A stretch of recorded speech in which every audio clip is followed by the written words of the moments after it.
racha entre Casares e Belmonte, Gabriel. Vamos falar sobre isso, bastidores do São Paulo pegando fogo. Vamos falar também sobre jogadores aí voltando aí de lesão para reforçar o São Paulo. Tem notícia boa, vamos falar sobre isso e várias outras notícias do Tricolor. Belezinha, meu parceiro? E o Tricolor vai enfrentar aí a LDU de Quito, né, cara? A LDU que ontem eliminou aí o Botafogo 2-0 lá na altitude, que vamos ter que enfrentar a altitude já no primeiro jogo, né? Porque a ida é lá na casa da LDU na altitude e a volta é aí no estádio do Morumbi, tá? As datas ainda não estão confirmadas, tá? O São Paulo até colocou aqui, né, com o adversário LDU e que a ida, o jogo de ida lá em Quito, né, vai ser aí no dia 16, 17 ou 18 de setembro, tá? São 3 datas aí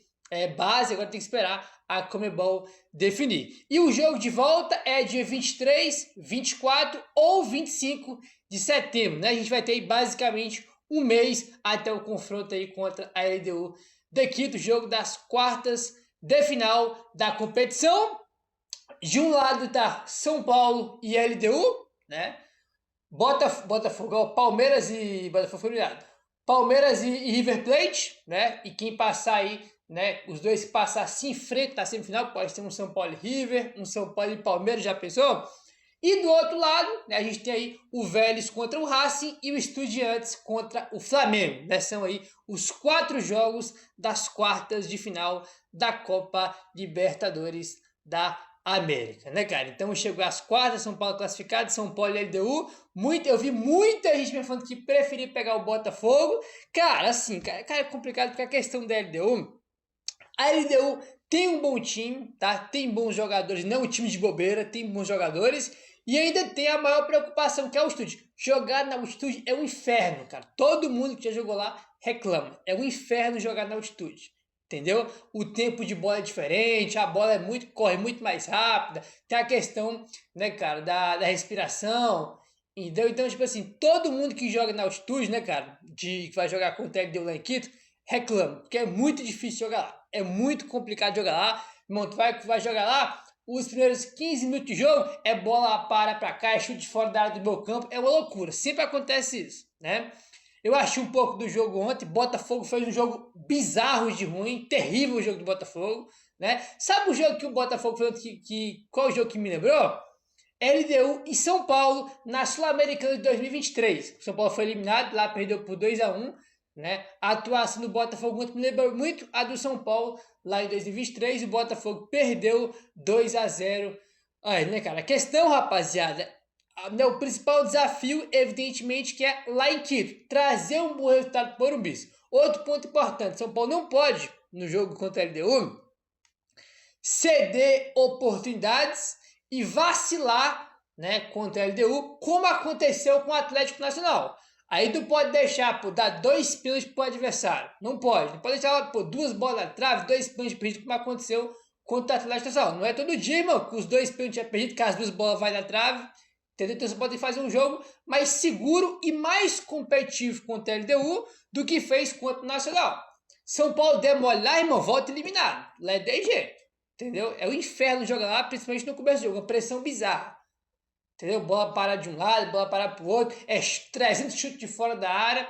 Então, tipo assim, é uma vantagem muito grande a altitude para quem joga lá. Né? Para quem está acostumado lá, no caso LDU. Essa é uma vantagem. Os caras têm vantagem. Todo mundo que joga na altitude tem uma vantagem. Entendeu? Então o São Paulo vai fazer o primeiro jogo lá. E, cara, trazer um empate assim lá que tá excelente, coisa linda. E vamos decidir na nossa casa. Entendeu? É isso. Tem muito segredo. Aí não, né? Espero que o Crespo que tava com a cervejinha dele, né? Tranquilo em casa vendo o jogo. Né? Espero que ele tenha acompanhado bem aí esse jogo contra a equipe, né, do Botafogo ontem, contra a equipe da LDU, né? Mas é isso, cara. É Libertadores, é difícil. Se não fosse a LDU, a gente ia pegar o Botafogo, tem um time melhor que a LDU, né, cara? Um elenco que é bom, por mais que oscila bastante, não tá legal, mas tem muito jogador bom, gastou também uma fortuna aí na janela. Se eu não me engano, se eu não tô louco, né? Se eu não tô maluco, tem que fazer a pesquisa aqui, mas se eu não tô maluco, o Botafogo, se eu não me engano, é o time que mais gastou de novo, né? Palmeiras gastou muito, Flamengo, mas se não me engano, o time que mais gastou foi o Botafogo, pra você ver. Entendeu? E por mais que não esteja num momento bom, os caras têm jogador, tem elenco, irmão. E daqui para o mês poderia tá no melhor momento, né? Poderia engatar na sequência aí e melhorar e evoluir. E se fosse o Botafogo também ia ser difícil, a LDU também é difícil, porque é Libertadores, irmão. Se passar, é River Plate ou Palmeiras. É Libertadores da América, entendeu? E vamos pra cima dos caras. Não quer ser campeão? Então vamos pra cima de todo mundo aí, não tem o que fazer, irmão. Não tem carne assada, né? Só tem Palmeiras, né? Que pegou o Universitário lá, que é horroroso.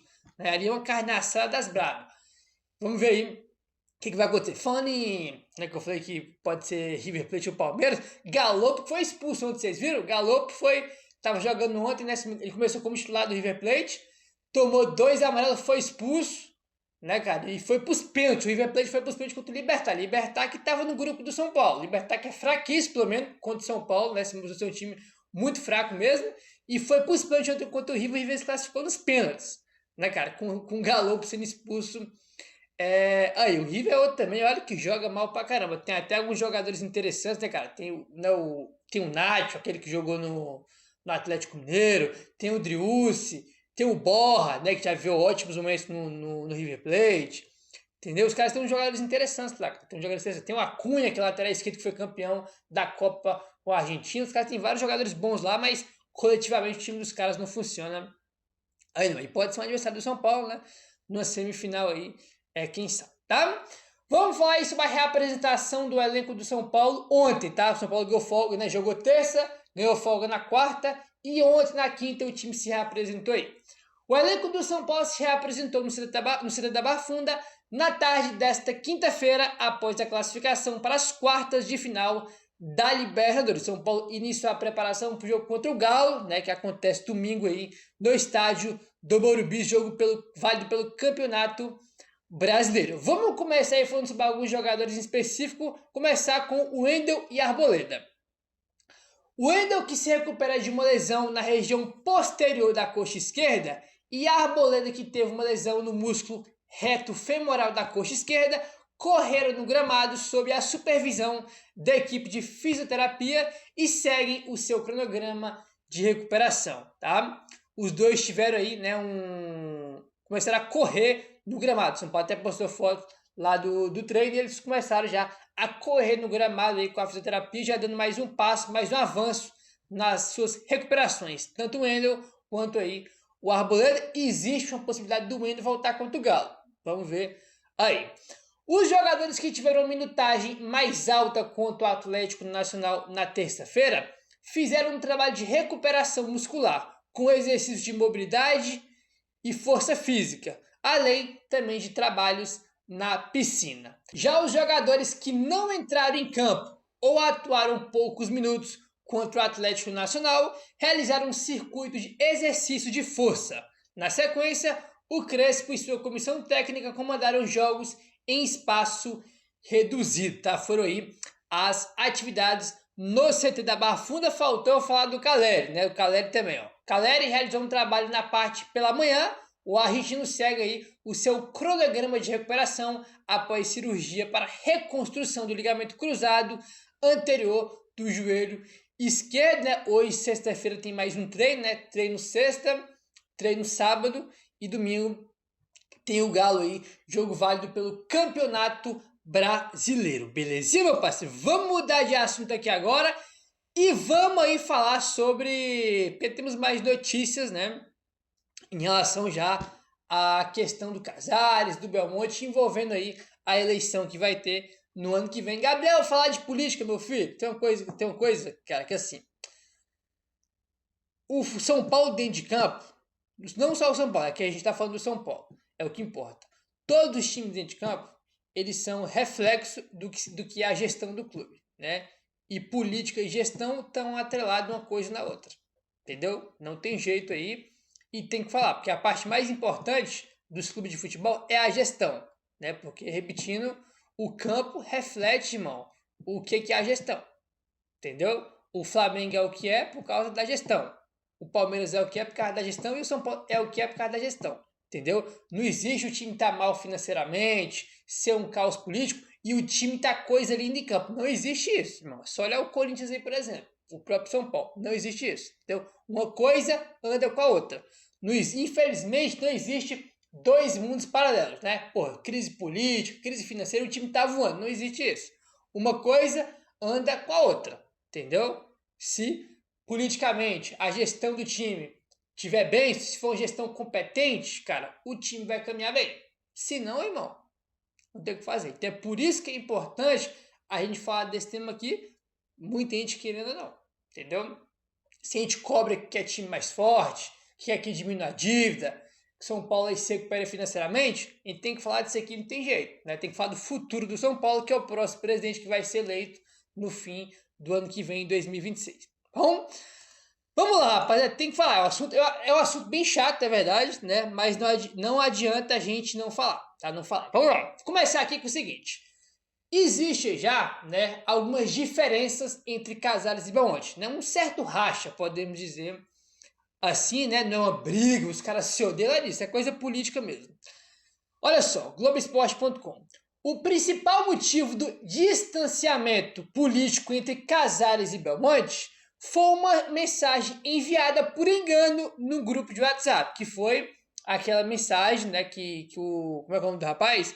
O diretor de comunicação do São Paulo, José Eduardo Martins, escreveu, né, dizendo aí que ele ia, né, ele disse, resumindo, que ia plantar uma notícia falsa, né, de que o Belmonte queria emprestar o Henrique de graça e que o presidente segurou, né, foi o que ele falou lá na mensagem, depois ele apagou. Nos últimos dias, essa mensagem polêmica ganhou as rodas de discussões entre conselheiros e foi pauta de conversas entre Casares e Belmonte. Tá? Então, o principal motivo de distanciamento dos dois foi essa mensagem aí, entendeu? Aí o blog do São Paulo trouxe a informação de que o Belmonte pediu, né, cara, exigiu que o José Eduardo Martins, né, que é o diretor que postou aquela mensagem, fosse demitido. Só que até agora não aconteceu, né? Ele continua lá como diretor de comunicação do São Paulo, tá? A gente já comentou aqui também, tá, com as informações que tem, é que o Casares e o Belmonte, a tendência é que eles vão para lados opostos, porque o Casares, ele não apoia, né, aí o Belmonte para ele ser o novo presidente de São Paulo. Segundo o Globoesporte.com, um dos nomes vistos aí com a maior chance de ter o apoio do Casares em 2026 é de Márcio Calormagno, que atualmente é CEO do São Paulo. Nem sabia que o São Paulo tinha CEO, né? Mas o Márcio Calormagno, tá? É um nome aí que a tendência, tá? A tendência aí é que o Casares apoie ele, o Márcio Calormagno, para ser aí o novo presidente, ou para ser um candidato, né, na eleição aí de 2026, tá? Então, tem essa questão. Casares e Belmonte devem falar dos opostos, e o Casares deve apoiar aí o Márcio Calormagno, pelo menos por enquanto. Pode ser que tenha uma reviravolta aí e tudo mais, pode, mas a tendência é que ele apoie aí esse Márcio, tá? Essa é uma questão. O Alexandre Vieira traz aqui algumas informações que é importante. Existe hoje no São Paulo, tá, 6 grupos diferentes. Vai lembrar com uma coisa, todo mundo aqui que eu vou falar desses 6 grupos, todo mundo aqui, irmão, é de um grupo só. Só que tem a questão, como todo mundo é de um grupo só, em vez de todo esse grupo aí, né, disputar aí uma eleição como oposição, só que a oposição não existe. O que acontece? Como esse grupo, que a situação é muito forte e não tem oposição, a oposição acaba virando entre eles mesmos se separam. Por exemplo, existe aqui, né, segundo Alexandre Vieira, 6 grupos políticos que são aí, né, aliados e fazem parte da situação. Em caso de um racha entre o Casares e o Belmonte, pelo próximo presidente, será crucial entender quem vai para qual lado, tá? Existe o grupo político, que é o do Casares, que é o mais forte, né, que é o mais forte aí. Aí tem um grupo político aí, que é o do Belmonte. Outro grupo também que tem aí é do Douglas Schwartzman, né, acho que é assim que pronuncia o nome dele, e do Dedé. Aí tem um grupo também que é do Outen Aires, né, que é o presidente do conselho. Então, tipo assim, todo mundo aqui é da situação. Só que como não tem oposição, cada um vai para um lado, né? E pode ser que o Belmonte, né, tendo esse racha político com o Casares, o Belmonte vai para um lado, Casares para o outro. Aí tem o Outen Aires de um lado, tem o Douglas e o Dedé do outro, né? E por aí vai. São 6 grupos políticos aí no total, entendeu? E o que acontece? Né? O Alexandre Vieira até coloca aqui, ó. Todos os líderes dos grupos, coincidentemente, têm algum cargo de relevância dentro do São Paulo. Exatamente, porque todo mundo é do mesmo grupo. Político Casares, Belmonte, o Douglas, o Dedé, o Outinhas, todo mundo junto. Como tem oposição, cara, cada um vai se separando ali, né, para tentar aí ser candidato à presidência de São Paulo no ano que vem. Além desses 6 grupos aí que eu citei para vocês, tem os grupos da oposição, que isso aqui sim é oposição, que é o grupo aí Tradição, o grupo Raiz e Legenda, né? São aí os grupos da oposição, só que assim, não tem chance nenhuma de ganhar, né? Tipo assim, a situação domina completamente o conselho, só que a oposição não tem chance. A verdade é essa, não tem chance alguma aí. Então, tipo assim, rapaziada, candidatos aí preocupantes, né? Preocupantes, um ponto importante que o Alexandre Rivera traz é o seguinte: o Casares, a tendência, né, que ele apoia o Márcio Calor Magno e tem esse distanciamento aí de Belmonte e Casares. Caso haja uma reviravolta e o Casares apoie o Belmonte, aí nem precisa nem ter eleição. Quem vai ser o presidente vai ser o Belmonte, porque os 2 caras mais fortes aí dos grupos é o Casares e o Belmonte. Então, se eles se juntam, irmão, nem eleição tem, né? Então, caso haja uma reviravolta e o Casares apoie o Belmonte vai ser o presidente. Caso, né, continue esse racha político que deve ter, né, e continue o Casares não apoiando o Belmonte, aí, mano, a gente vai ter uma disputa para saber quem vai ser o presidente de São Paulo. Pode ser o Belmonte, pode ser o Márcio Calor Magno, que é quem o Casares apoia, né?